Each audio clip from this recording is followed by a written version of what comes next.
Éramos un equipo, a pesar de nuestras diferencias, a pesar de las terribles cosas que habían hecho. Seguíamos siendo un equipo, aunque eso no es como lo veían los de arriba. No, los de arriba con camisas impecables. Nos juzgaban por nuestra prescindibilidad, sabiendo que nuestra siguiente misión era una condena a muerte. Uno por uno, esa cosa acabó con mi equipo, mis amigos, rompiendo sus cuellos tan veloz y fácilmente que, antes de escuchar el grito, ya estaban muertos. Nos habían utilizado, me habían utilizado.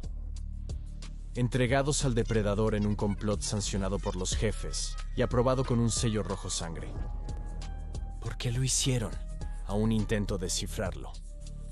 Quizás eso es algo que puedes decirme después de escuchar cómo estos supuestos hombres científicos nos dejaron en esta celda. Y en manos del SCP-173. Para mí, había sido el mejor de los tiempos antes de que se convirtiera en el peor de los tiempos. El mejor, porque había ascendido rápidamente en los rangos de la instalación. El peor, porque, bueno, llegaré a eso.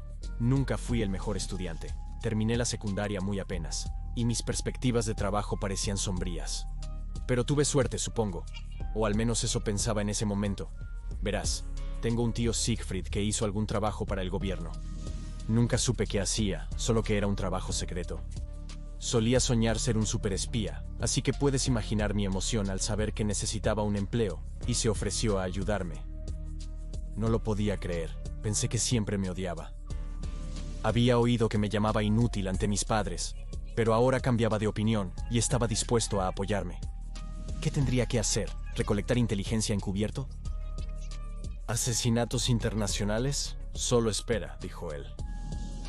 Y así fue como me encontré entrando en una instalación extensa y futurista, donde me entregaron una tarjeta de seguridad de nivel 1 con letras grandes y en negrita que decían conserje, pero estaba feliz.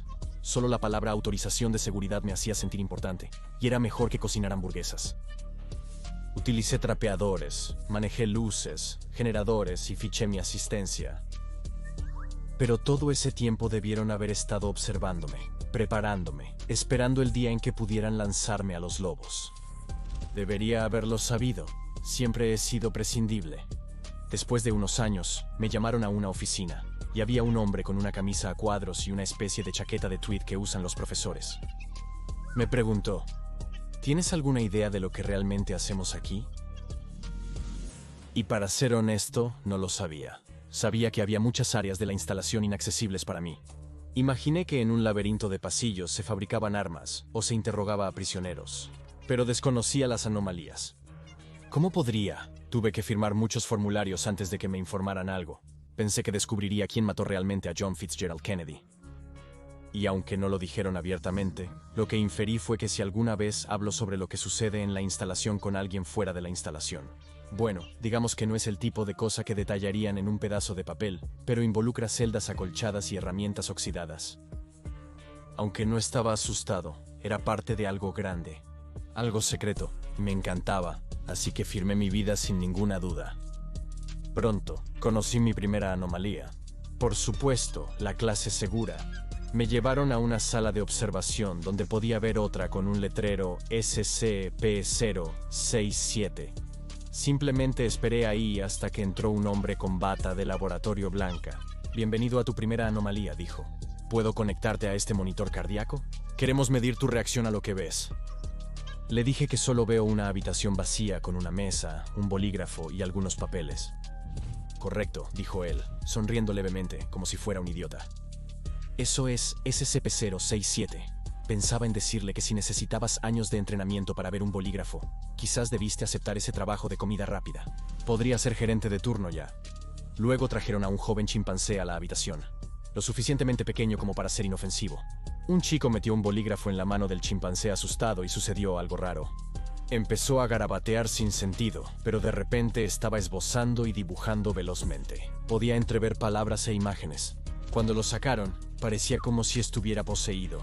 El hombre de bata de laboratorio afirmó que el bolígrafo tiene poder, un poder cuya fuente no comprendemos del todo. Por eso estamos aquí, por eso estás aquí. Un chico en otra habitación mostró un dibujo de chimpancé ante la ventana. Era un boceto impecable y detallado de la Torre de Londres. El boceto titulado Torre de Londres, Período Tudor, alrededor de 1541. Representa el año en que la condesa de Salisbury, Margaret Pole, fue decapitada.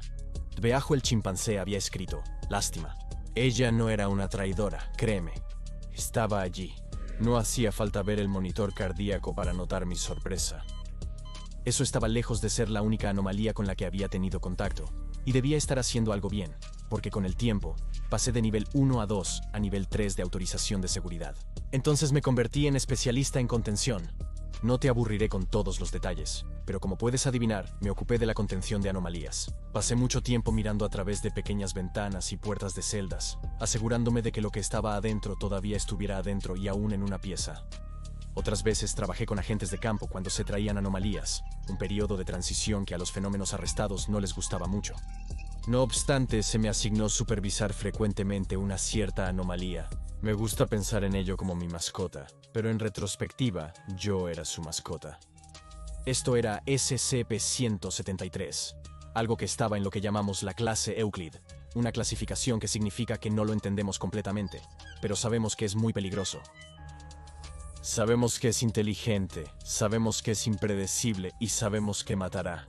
Y por esa razón, hay personas encargadas de contenerlo y vigilarlo en todo momento. A primera vista, no adivinarías cuán peligroso es el 173. No creerías que es tremendamente inteligente. De hecho, pensarías lo opuesto.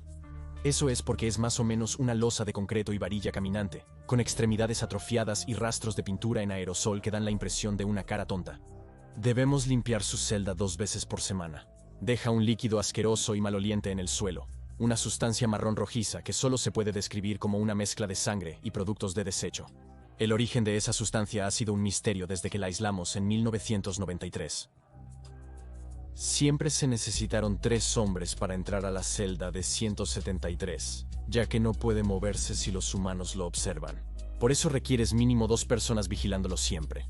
Si parpadeas mientras observas a 173 morirías antes de abrir los ojos.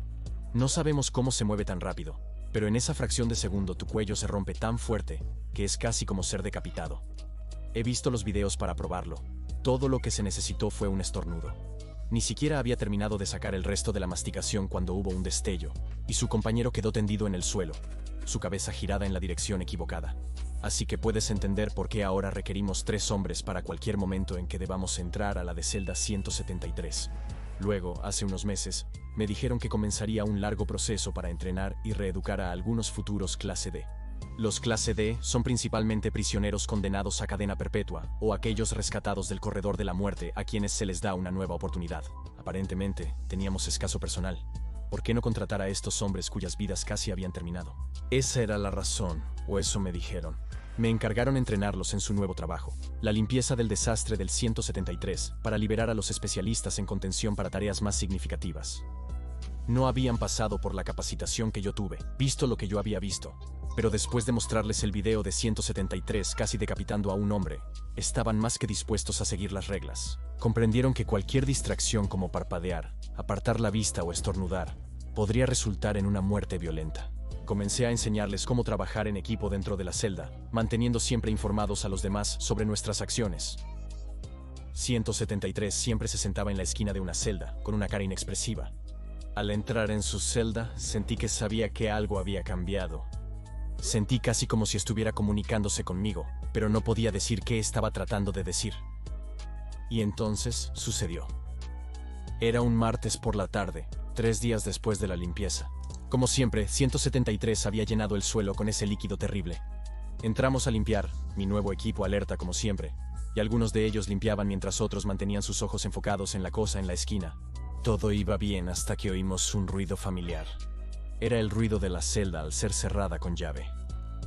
Alguien se ha equivocado. Chicos, estamos atrapados aquí, grité por el intercomunicador, sin respuesta. Chicos, la puerta está cerrada. Nada. Me alteré un poco. ¿Puedes abrir la puerta? Nada, mi equipo me miró.